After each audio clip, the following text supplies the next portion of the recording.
One reason that Len Tantillo's paintings are very satisfactory to me is he's not only a skilled artist, but he is also a historian and researcher. Before he does a picture, he does the work.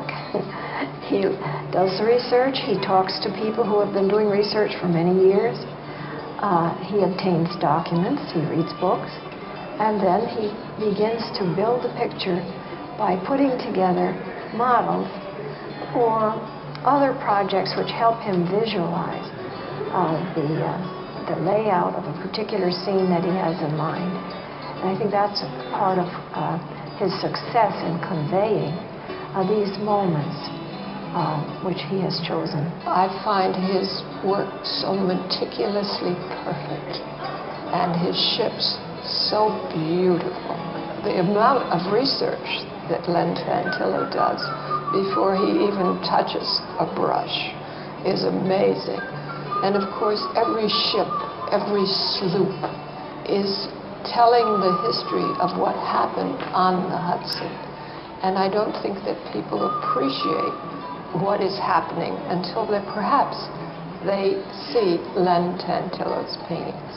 Why do I do it? Why do I go through all the trouble of the research and the models and trying to evolve this historical data into a visually interesting image?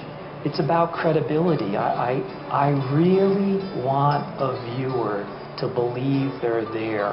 I really want the viewer to have a sense that they are part of this. I've always had a feeling that I wanted the body of my work mean something in its totality, to have some cohesive connection. We live in a world that's sometimes confused and scary, and we live in times where we sometimes think we have an uncertain future. One of the elements that can give us strength and give us courage and insight into how we develop as a people is to reflect on our past. And so I feel that I can contribute to that with my work. For me, the subject of New York State and the Hudson Valley it's about my heritage. And I kind of say that maybe in a somewhat abstract way because my family was a family of immigrants. But except for Native Americans, we're all families of immigrants. What we've done is we've taken on this place as our home. And I believe we need to know about it, we need to respect it, we need to cherish it, and if we can do those things, then we bring a respect to our approach to what we do to it in the future. So my contribution, I think, is to help people with that reflection on that past. That's why I try to get it right. A friend of mine loans me a book, Sloops of the Hudson, written in 1907 by two middle-aged gents right here in Beacon. And they said, these are the most beautiful boats we ever knew, and they will never be seen again. Steam taken over the river. I stayed up late one night and wrote my friend a letter. He was an artist in the nearby town. Rick Schwartz is his name.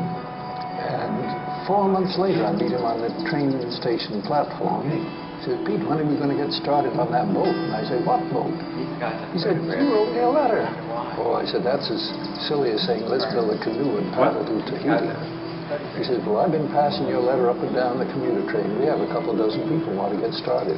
So Pete and many other people helped raise money to build the Clearwater sloop, which is exactly modeled on the traditional Hudson River sloops, and 107 feet stem to stern, 75-foot mast, gorgeous vessel. And the sloop sails to this day on the Hudson River.